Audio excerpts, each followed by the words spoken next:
Thank you so much. I am a journalist. My job is to talk to people from all walks of life all over the world. Today I want to tell you why I decided to do this with my life and what I've learned. My story begins in Caracas, Venezuela, in South America, where I grew up.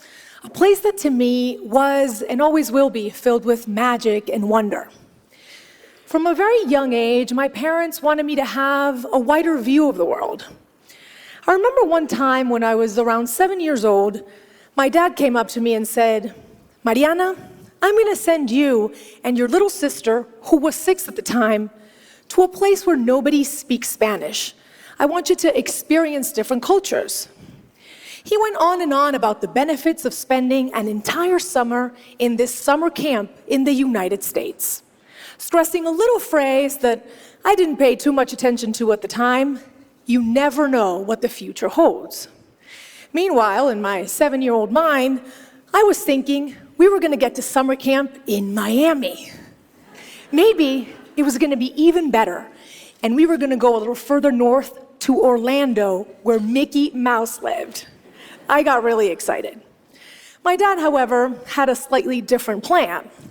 From Caracas, he sent us to Brainerd, Minnesota. Mickey Mouse was not up there. And with no cell phone, no Snapchat or Instagram, I couldn't look up any information. We get there, and one of the first things I noticed was that the other kids' hair was several shades of blonde, and most of them had blue eyes. Meanwhile, this is what we looked like. The first night, the camp director gathered everyone around the campfire and said, "Kids, we have a very international camp this year. The Atrencios are here from Venezuela." The other kids looked at us as if we were from another planet. They would ask us things like, "Do you know what a hamburger is?" Or, "Do you go to school in a donkey or a canoe?" I would try to answer in my broken English, and they would just laugh. And I know they were not trying to be mean. They were just trying to understand who we were and make a correlation with the world they knew. We could either be like them or like characters out of a book filled with adventures like Aladdin or The Jungle Book. We certainly didn't look like them. We didn't speak their language. We were different. And when you're 7 years old, that hurts. But I had my little sister to take care of, and she cried every day at summer camp. So I decided to put on a brave face and embrace everything I could about the American way of life. We later did what we called the summer camp experiment for 8 years in different cities that many Americans haven't even heard of. What I remember most about these moments was when I finally clicked with someone. Making a friend was a special reward. Everybody wants to feel valued and accepted, and we think it should happen spontaneously, but it doesn't. When you're different, you have to work at belonging. You have to be either really helpful, smart, funny, anything to be cool for the crowd you want to hang out with. Later on, when I was in high school, my dad expanded on his summer plan, and from Caracas, he sent me to Wallingford, Connecticut for senior year of high school. This time, I remember daydreaming on the plane about the American high school experience with a locker. It was going to be perfect, just like in my favorite TV show, Saved by the Bell. I get there, and they tell me that my assigned roommate is eagerly waiting. I open the door, and there she was, sitting on the bed with a headscarf. Her name was Fatima, and she was Muslim from Bahrain, and she was not what I expected. She probably sensed my disappointment when I looked at her because I didn't do too much to hide it. See, as a teenager, I wanted to fit in even more. I wanted to be popular and maybe have a boyfriend for prom. And I felt that Fatima just got in the way with her shyness and her strict dress code. I didn't realize that I was making her feel like the kids at summer camp made me feel. This was the high school equivalent of asking her, "Do you know what a hamburger is?" I was consumed by my own selfishness and unable to put myself in her shoes. I have to be honest with you. We only lasted a couple of months together because she was later sent to live with a counselor instead of other students. And I remember thinking, she'll be okay. She's just different. You see, when we label someone as different, it dehumanizes them in a way. They become the other. They're not worthy of our time, not our problem, and in fact, they, the other, are probably the cause of our problems. So how do we recognize our blind spots? It begins by understanding what makes you different, by embracing those traits. Only then can you begin to appreciate what makes others special. And I remember when this hit me, it was a couple of months after that. I had found that boyfriend for prom and made a group of friends and practically forgotten about Fatima until everybody signed on to participate in this talent show for charity. You needed to offer a talent for auction. And it seemed like everybody had something special to offer. Some kids were going to play the violin, others were going to recite a theater monologue. And I remember thinking, we don't practice talents like these back home. But I was determined to find something of value. So the day of the talent show comes and I get up on stage with my little boombox, I put it on the side and I press play, and a song by my favorite emerging artist, Shakira, comes up. And I go, whenever, wherever, we're meant to be together. And I said, my name is Mariana, and I'm gonna auction a dance class. And it seemed like the whole school raised their hand to bid. My dance class really stood out from like the 10th violin class offered that day. And going back to my dorm room, I didn't feel different. I felt really special. And that's when I started thinking about Fatima, a person that I had failed to see as special when I first met her. She was from the Middle East, just like Shakira's family was from the Middle East. She could have probably taught me a thing or two about belly dancing, had I been open to it. Now, I want you all to take that sticker that was given to you at the beginning of our session today, where you wrote down what makes you special, and I want you to look at it. If you're watching at home, take a piece of paper and write down what makes you different. You may feel guarded when you look at it, maybe even a little ashamed, maybe even proud. But you need to begin to embrace it. Remember, it is the first step in appreciating what makes others special.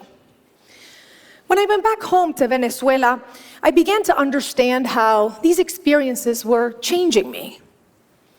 Being able to speak different languages, to navigate all these different people and places, it gave me a unique sensibility. I was finally beginning to understand the importance of putting myself in other people's shoes. And that is a big part of the reason why I decided to become a journalist. Especially being from a part of the world that is often labeled the backyard, the illegal aliens, third world, the others. I wanted to do something to change that. That was right around the time, however, when the Venezuelan government shut down the biggest television station in our country. Censorship was growing, and my dad came up to me once again and said, "How are you going to be a journalist here? You have to leave." And that's when it hit me. That's what he had been preparing me for. That is what the future held for me. So in 2008, I packed my bags and I came to the United States without a return ticket this time. I was painfully aware that at 24 years old, I was becoming a refugee of sorts, an immigrant, the other, once again, and now for good. I was able to come on a scholarship to study journalism.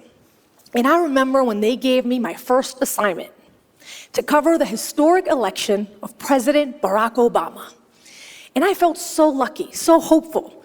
I was like, yes, this is it. I've come to post-racial America, where the notion of us and them is being eroded and will probably be eradicated in my lifetime. Boy, was I wrong, right? Why didn't Barack Obama's presidency alleviate racial tensions in our country? Why do some people still feel threatened by immigrants, LGBTQ, and minority groups who are just trying to find a space in this United States that should be for all of us? I didn't have the answers back then. But on November 8th, 2016, when Donald Trump became our president, it became clear that a large part of the electorate sees them as the others. Some see people coming to take their jobs or potential terrorists who speak a different language. Meanwhile, minority groups oftentimes just see hatred, intolerance, and narrow-mindedness on the other side. It's like we're stuck in these bubbles that nobody wants to burst. And the only way to do it, the only way to get out of it, is to realize that being different also means thinking differently. It takes courage to show respect. In the words of Voltaire, I may not agree with what you have to say, but I will fight to the death to defend your right to say it. Failing to see anything good on the other side makes a dialogue impossible. Without a dialogue, we will keep repeating the same mistakes because we will not learn anything new. I covered the 2016 election for NBC News. It was my first big assignment in this mainstream network where I had crossed over from Spanish television. And I wanted to do something different.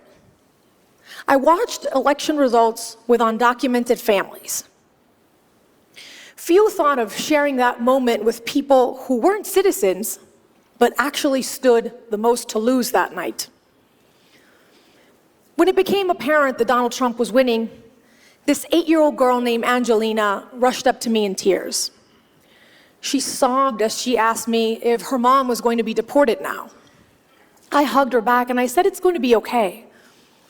But I really didn't know. This was the photo that we took that night, forever ingrained in my heart. Here was this little girl who was around the same age I was when I went to camp in Brainerd. She already knows she is the other. She walks home from school in fear every day.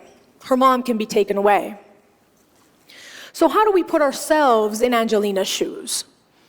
How do we make her understand she is special and not simply unworthy of having her family together? By giving camera time to her and families like hers, I tried to make people see them as human beings and not simply illegal aliens. Yes, they broke a law, and they should pay a penalty for it, but they've also given everything for this country, like many other immigrants before them have. I've already told you how my path to personal growth started. To end, I want to tell you how I hit the worst bump in the road yet, one that shook me to my very core. The day, April 10th, 2014. I was driving to the studio and I got a call from my parents. "Are you on the air?" they asked. I immediately knew something was wrong. "What happened?" I said. "It's your sister. She's been in a car accident." It was as if my heart stopped. My hands gripped to the steering wheel, and I remember hearing the words, "It is unlikely she will ever walk again." They say your life can change in a split second.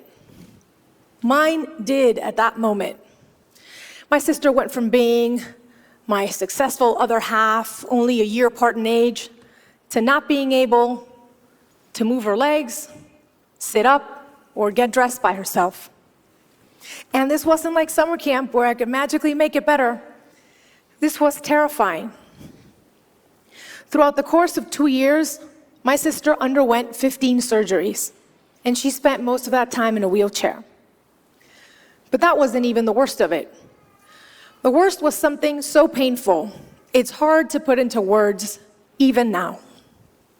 It was the way people looked at her, looked at us, changed. People were unable to see a successful lawyer or a millennial with a sharp wit and a kind heart. Everywhere we went, I realized that people just saw a poor girl in a wheelchair. They were unable to see anything beyond that. After fighting like a warrior, I can thankfully tell you that today my sister is walking and has recovered beyond anyone's expectations.